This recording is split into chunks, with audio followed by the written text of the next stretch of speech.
अब अध्यक्ष जी अगर बैठ जाए तो मैं अपनी बात कहूंगा।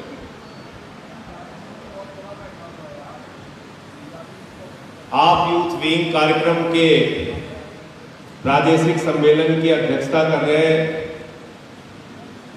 उत्तर प्रदेश आप यूथ विंग के प्रदेश अध्यक्ष फैसल वारसी साहब, सम्मानित मंच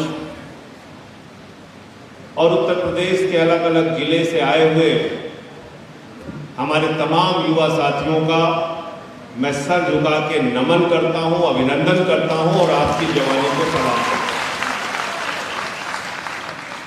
एक नारा यहां पर लगाया गया कि जिस ओर जवानी चलती है उस ओर जमाना चलता है।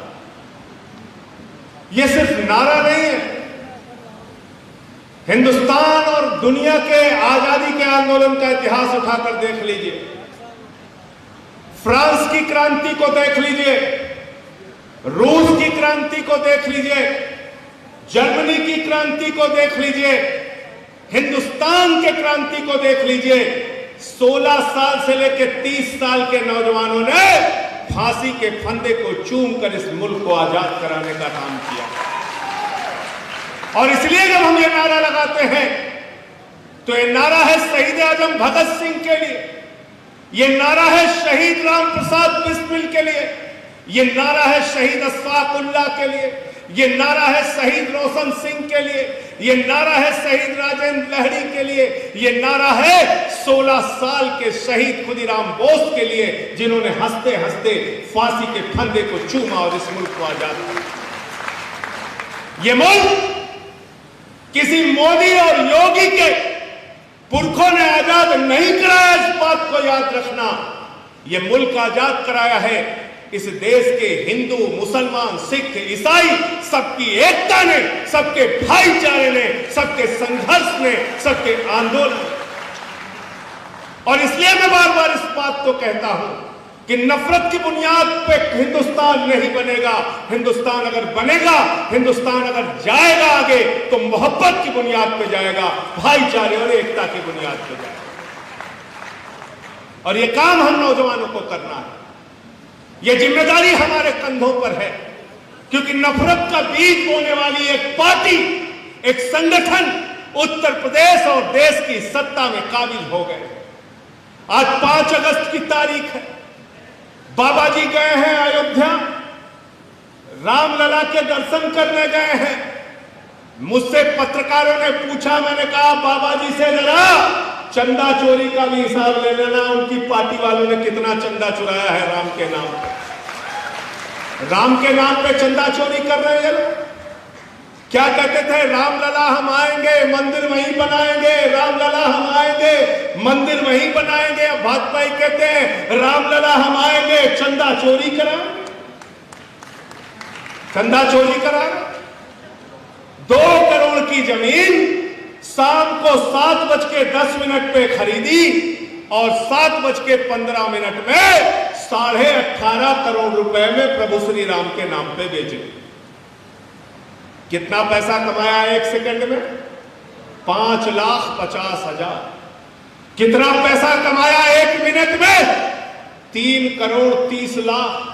कितना पैसा कमाया 5 मिनट में? 16 करोड़ 50 लाख। आप सोचिए, जब आपदा में उत्तर प्रदेश के गांव-गांव में मौत हो रही थी, जब नदी के घाटों पर कुत्ते आपके परिजनों को नोच रहे थे, जब उत्तर प्रदेश की नदियों में हजारों सौ सड़ रहे थे, उस समय भारतीय जनता पार्टी के लोग राम के नाम पर चंदा चोरी कर रहे थे। अरे जो राम के नहीं हुए वो आम के कभी नहीं हो सकते, याद रखना। और इसलिए इनको बेनकाब करना जरूरी है। कानपुर वालों ने तो नारा लगा दिया, वहां पे बड़ा सा बैनर लिख दिया, चंदा चोरों से सावधान। लगाया था कि नहीं लगाया था? चंदा चोरों से सावधान। भाजपाई खंबे पे चढ़ के नोचने लगे उसको। लोगों ने पूछा, भैया इसमें तुम्हारा नाम नहीं लिखा हुआ? बोले हमें मालूम है चंदा चोर कौन है। ये हालत है इनकी। इसलिए इस पार्टी से डरने की, थमने की, रुकने की जरूरत नहीं है। इनकी गुंडागर्दी का जमकर हमें जवाब देना है। और पिछले 1-1.5 वर्षों में अगर सड़क पर उतरकर विपक्ष की भूमिका किसी पार्टी ने निभाई है तो आम आदमी पार्टी ने निभाई है। यूथ विंग ने डंडे खाए, महिला विंग ने डंडे खाए, छात्र शक्ति ने डंडे खाए, हमारी पार्टी के मेन विंग ने डंडे खाए, हमारे SC ST प्रकोष्ठ के साथियों ने डंडे खाए, हमने लाठियां खाई, हमारे साथी जेल गए, हमारे ऊपर मुकदमे लिखे गए। 14 मुकदमे बाबा जी ने मेरे ऊपर लिखा, राष्ट्रद्रोह का मुकदमा मेरे ऊपर लगाया, मेरे पार्टी का दफ्तर बंद कर दिया। लेकिन बाबा जी से मैंने कहा, बाबा जी 14 नहीं 1400 मुकदमे लिख दो, लेकिन सच के लिए लड़ाई लड़ता रहूंगा। इसमें आप रोक नहीं लगा सकते, लेकिन तुम्हारी इस नफरत की राजनीति के खिलाफ खड़ा हूं, बांटने की राजनीति के खिलाफ खड़ा हूं। हिंदू मुसलमान की बात करते हो, अरे क्या हिंदू की बात करते हो? हाथरस की वो बच्ची, वाल्मीकि समाज की, जो गरीब की बेटी जिसके साथ गैंगरेप हुआ, रात को 2 बजे उसको जला दिया गया, क्या वो हिंदू नहीं थी? मैं पूछना चाहता हूं योगी जी। 12वीं में पढ़ने वाला वो बच्चा प्रभात मिश्रा, जिसके विरुद्ध एक भी FIR नहीं थी, उसका इनकाउंटर करके उसको मार दिया गया बिकरू कांड में, क्या वो हिंदू नहीं था? वो बाल भरी सभा में सरकार के अधिकारियों के सामने बलिया के अंदर उसकी हत्या कर दी गई, पाल समाज के हमारे व्यक्ति की, क्या वो हिंदू नहीं था? इंद्रकांत त्रिपाठी व्यापारी, आज सोचिए SSP रंगदारी मांगता है, कहता 7 लाख रुपए रंगदारी दे देना वरना 1 हफ्ते के अंदर तुम्हारी हत्या करा दूंगा, और उस व्यापारी की हत्या हो जाती। क्या वो हिंदू नहीं है? क्या ये जो हमारे कार्यकर्ता सड़क पे लड़ते हैं ये हिंदू नहीं है? क्या ये जो नौजवान नौकरियां मांग रहे हैं, जिनको लाठियों से पिटवाया जा रहा है, मुकदमे लिखाए जा रहे हैं, ये हिंदू नहीं है? अरे इनका कोई धर्म नहीं है, ये बेईमान और चंदा चोर लोग हैं, ये बेईमान हैं, और इतने बड़े बेईमान हैं कि बच्चों के वेंटिलेटर का पैसा खाते हैं। 500 रुपए का ऑक्सीमीटर 5000 में खरीदते हैं, 1600 का थर्मोमीटर 13000 में खरीदते हैं, 8 लाख का वेंटिलेटर 22 लाख में खरीदते हैं, 35 लाख में खरीदते हैं, और आपको हिंदू मुसलमान का जहर पिलाते रहते हैं। इनके जहर से सावधान हो जाइए। बरेली का जो सुरमा बिकता है ना, जिसपे लिखा रहता है नक्कालों से, अब भाजपाइयों के लिए गली मोहल्लों में एक बैनर लगा दीजिए, नक्कालों से, जोर से बोलिए, सावधान। ये आपको हिंदू मुसलमान करेंगे, आपकी नौकरियां खाएंगे, ये आपको हिंदू मुसलमान करेंगे, आपकी सड़कों का पैसा खाएंगे, ये आपको हिंदू मुसलमान करेंगे, आपके बच्चों के मिड डे मील का पैसा खाएंगे, बस्ते का पैसा खाएंगे, स्वेटर का पैसा खाएंगे, स्कूल की बिल्डिंग का पैसा खाएंगे। अरे आपको 2 वक्त की रोटी नसीब नहीं होती, ये गिट्टी खाते हैं, मिट्टी खाते हैं, बिल्डिंग खाते हैं, स्कूल खाते हैं, अस्पताल खाते हैं, पूरी की पूरी सड़क खा जाते हैं। इतने बड़े बेईमान हैं, इतने बड़े भ्रष्टाचारी हैं। और तो और छोड़ो, भगवान तक को नहीं छोड़ा। देखो ए दीवानों, ऐसा काम ना करो और राम का नाम बदनाम ना करो। आज क्या हो रहा है उत्तर प्रदेश के थानों में? यहां कोई सुरक्षित नहीं है। आज बताइए, हमने पूछा इंद्रकांत त्रिपाठी व्यापारी की हत्या में SSP का नाम है, उसकी गिरफ्तारी क्यों नहीं हुई? बोले SSP फरार है। हम लोग अब तक सुनते रहे हैं, चोर फरार, डकैत फरार, माफिया फरार, डॉन फरार, यूपी में SP फरार, दरोगा फरार, सिपाही फरार। हमारे साथी अमित चोपड़ा जी यहां बैठे हैं, मैं चाहूंगा जोरदार तालियां इनके लिए बजा दीजिए। खड़े होइए आप अपनी जगह। मैं इनके लिए क्यों कह रहा हूं? हम लोग जब जेल जाते हैं तो हमारा मुकदमा यही शख्स लड़ता है, इसके लिए जोरदार तालियां बजा। मैं आज इनको बुलवा नहीं पाया, इनसे क्षमा चाहता हूं। सुभाषनी जी बैठी हैं, महिला की हमारी अध्यक्ष हैं, खड़ी हो जाइए, इनके लिए भी जोरदार तालियां बजा दीजिए। जिला अध्यक्ष है हमारी। ये लोग यहां पे सड़क पे संघर्ष करते हैं, लड़ते हैं, और आप मुकदमे लिख रहे हैं, हम लोगों को डराने की कोशिश करते हैं, धमकाते हैं। एक बात जान लो योगी जी, कान खोल करके सुन लो, बाली आपने कान में पहनी है, उसमें कोई बुराई नहीं है, बाली पहने रहिए, लेकिन कान में तेल डाल के मेरी बात को सुन लीजिए। ये आम आदमी पार्टी के कार्यकर्ता हैं, ये आपके मुकदमे, जेल और लाठी से डरने वाले बिल्कुल नहीं हैं।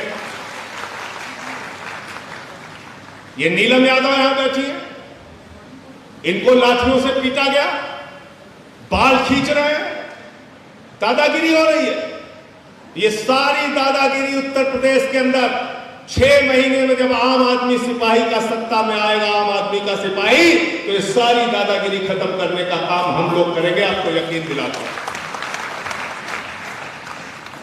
इसलिए साथियों और दोस्तों, हम सबको अपने संदेश को आगे बढ़ाना, और हमारा संदेश क्या है? हमारा संदेश हिंदू मुसलमान नहीं है, हमारा संदेश सिख ईसाई नहीं है, हमारा संदेश जातियों और धर्मों में भेद डालना नहीं है। हमारा संदेश बहुत साफ है, अच्छी शिक्षा देंगे तो हर गरीब के बच्चे को, चाहे वो हिंदू हो, मुसलमान हो, सिख हो, ईसाई हो, अगड़ा हो, पिछड़ा हो, दलित हो, सवर्ण हो, सबको अच्छी शिक्षा देंगे। अच्छे अस्पताल बनाएंगे तो सभी जाति, सभी धर्मों के लिए बनाएंगे।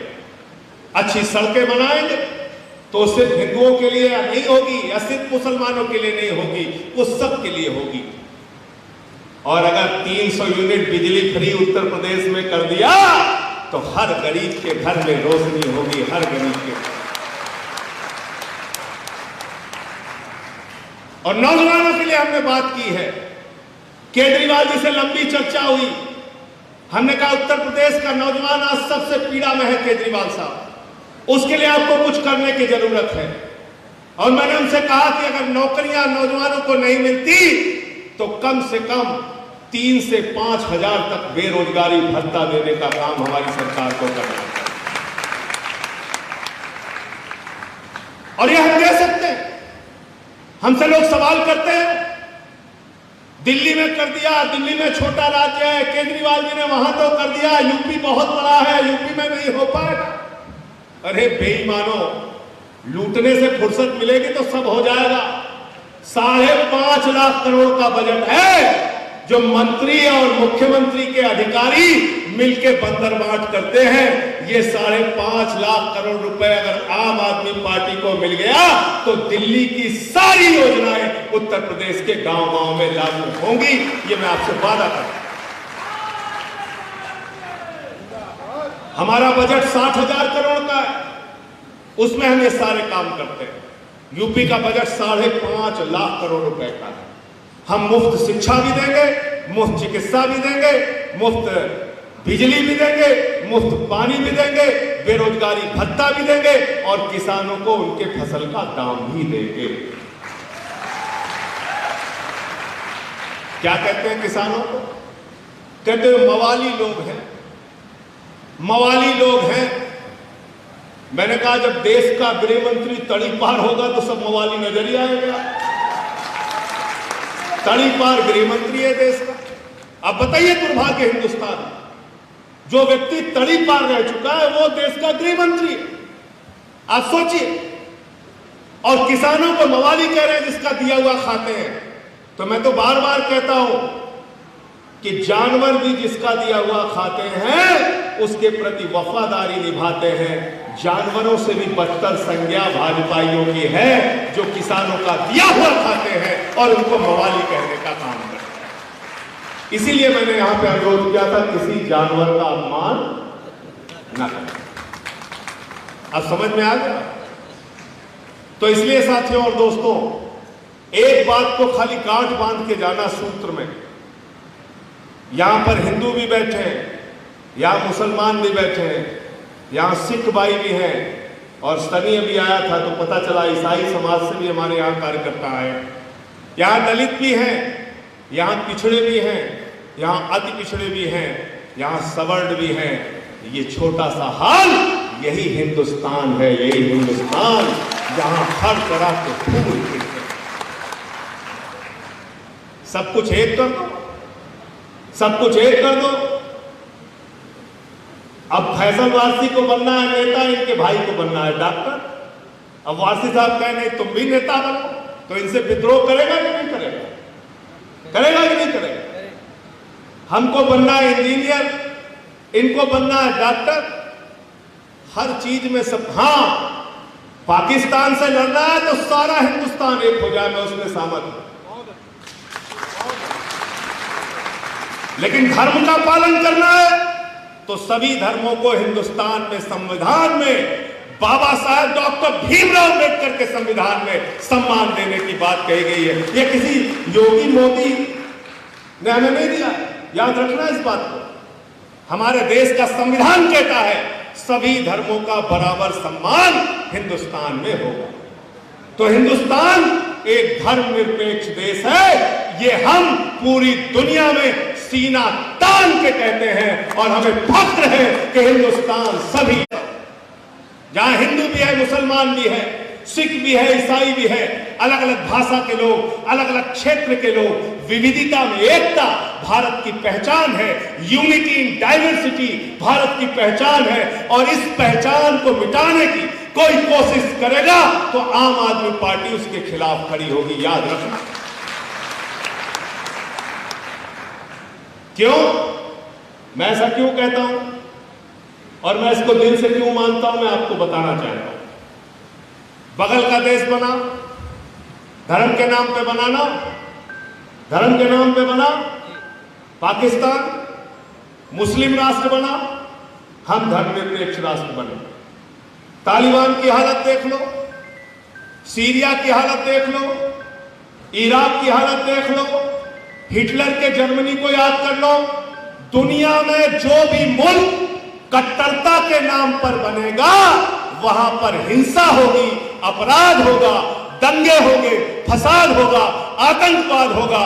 और ये बापू का देश है, गौतम बुद्ध का देश है, भाईचारे का देश है, अहिंसा का देश है।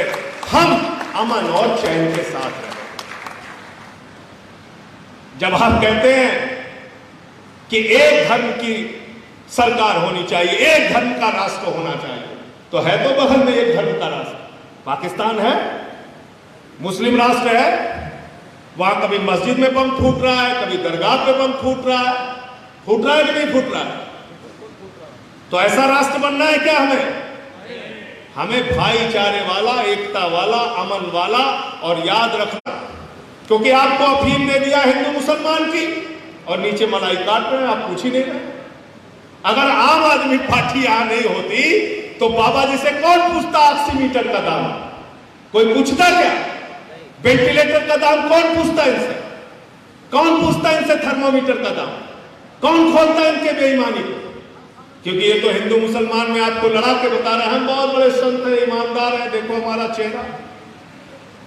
अंदर धीरे धीरे आपको खोखला करते जाएंगे, भ्रष्टाचार से दीमक की तरह आपको चाटते जाएंगे, खत्म करते जाएंगे। इसलिए साथियों और दोस्तों, आज हमको इस सम्मेलन से संकल्प लेके जाना है कि नफरत फैलाने वाली शक्तियों को हिंदुस्तान की राजनीति से समापन करना है। और वो काम आम आदमी पार्टी करेगी, हम सब लोग मिलकर करेंगे।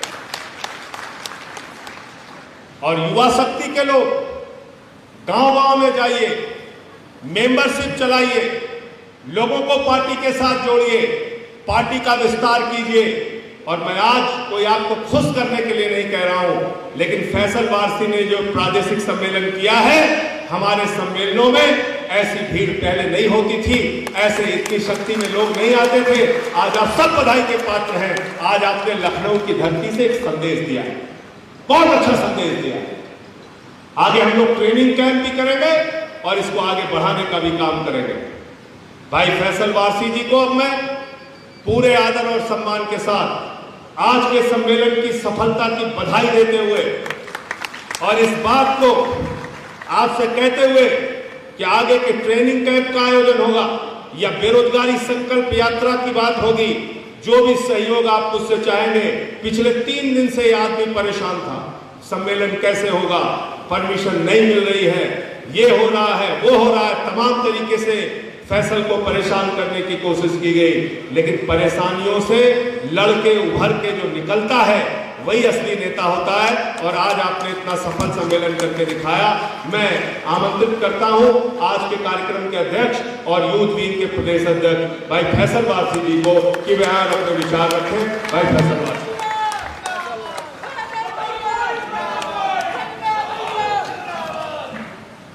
धन्यवाद करना चाहूँगा सबसे पहले मैं आदरणीय संजय भैया जी का कि सम्मेलन के लिए उन्होंने कैसा समय दिया जब पार्लियामेंट भी चल रहा था और बड़ा आना मुश्किल था, लेकिन युवाओं की पुकार को और उनके दिल की बात को और जो युवा अपने मन की बात करना चाहते थे, जैसे दामनी जी ने भी कुछ प्रस्ताव थे जो हमने टीम ने बनाए वो भी रखे, तो उसके लिए बहुत बहुत शुक्रगुजार हूँ, आपका आभारी हूँ। और तमाम सम्मानित साथियों का जो मंचासीन है, तमाम प्रकोष्ठों के लोग, हमारे सीनियर नेता, सभी लोग, क्योंकि वक्त कम है नाम लेने का, सबकी बड़ी दिक्कतें हो जाएंगी, तो बहुत धन्यवाद करूंगा। और तमाम साथी जो प्रदेश से हमारे आए और दूर दूर से चल के आए, 500-500 किलोमीटर की यात्रा करके आए, उनका तहे दिल से और हाथ जोड़ के अभिनंदन करूंगा और धन्यवाद करूंगा कि आपने जो किया है मेरे लिए, मैं सदैव आपका आभारी रहूंगा और जो प्यार आपने दिया उसका बहुत आभारी रहूंगा। भैया कुछ चीज़ें बताना चाहूँगा। सम्मेलन जब कोई ये करता है एक बहुत बड़ा समारोह की तरह होता है, छोटी छोटी चीज़ों को करने में, प्लानिंग्स को करने में दिखती छोटी है, जैसे फॉर एग्जांपल ये बोर्ड ही लगा है, फ्लैक्स ही लगा है,